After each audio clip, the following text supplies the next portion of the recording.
The moment her knees buckled on the cold diner floor, the room seemed to hold its breath. Plates froze halfway to mouths, coffee cups trembled in aging hands, and the hum of the fluorescent lights grew louder than the beating of her heart. She had only asked for food for her children, not charity, not pity, just something warm to carry home. But instead of kindness, she felt a rough hand shove her forward, her dignity scattering like crumbs across the tiled floor. In that instant, pain wasn't the worst part. It was the shame. Before this story pulls you deeper, if you believe in kindness, second chances, and standing up for those who have nothing left to lose, please like this video, share it with someone who needs hope today, comment your thoughts, and subscribe to the channel Kindness Corner. And tell us in the comments where you are watching from, because compassion has no borders.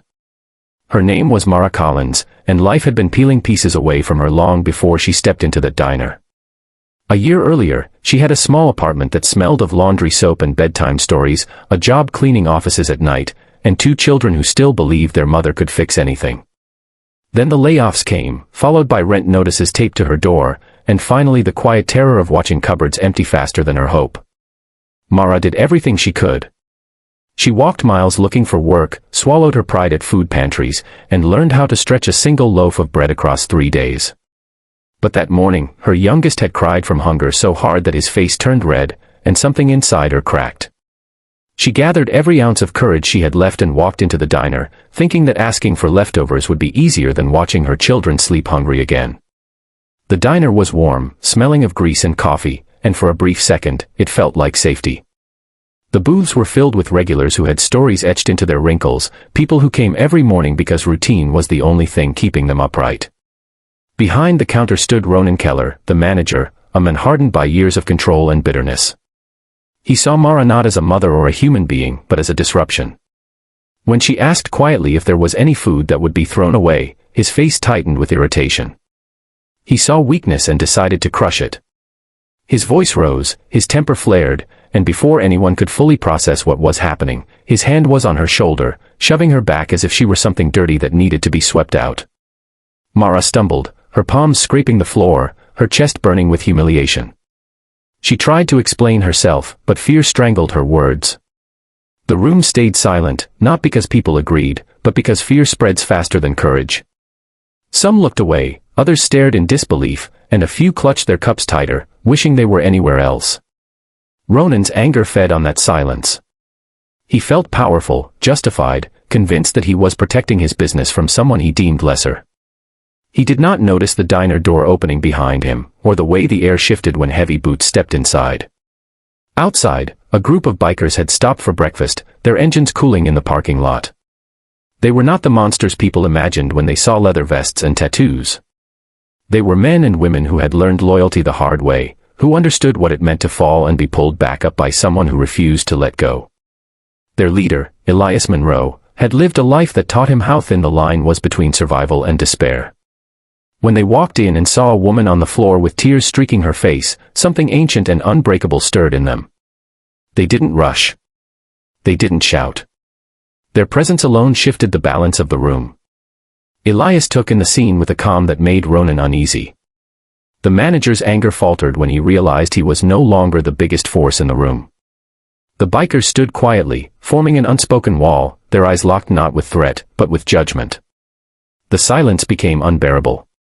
Mara pushed herself up slowly, her hands shaking, her heart pounding so loud she thought it might give her away. She expected more cruelty. Instead, she felt something else fill the space, something warm and steady. Respect. The truth spilled out without anyone raising their voice. The bikers learned why Mara had come, learned about the children waiting at home, learned how easily life had turned against her. Each word stripped away Ronan's sense of authority until he looked smaller than the fear he had tried to impose. The regulars began to stir, guilt loosening their tongues and courage blooming late but strong. Someone stood. Then another. The room that had been silent moments ago began to breathe again. Mara felt the shift before she fully understood it.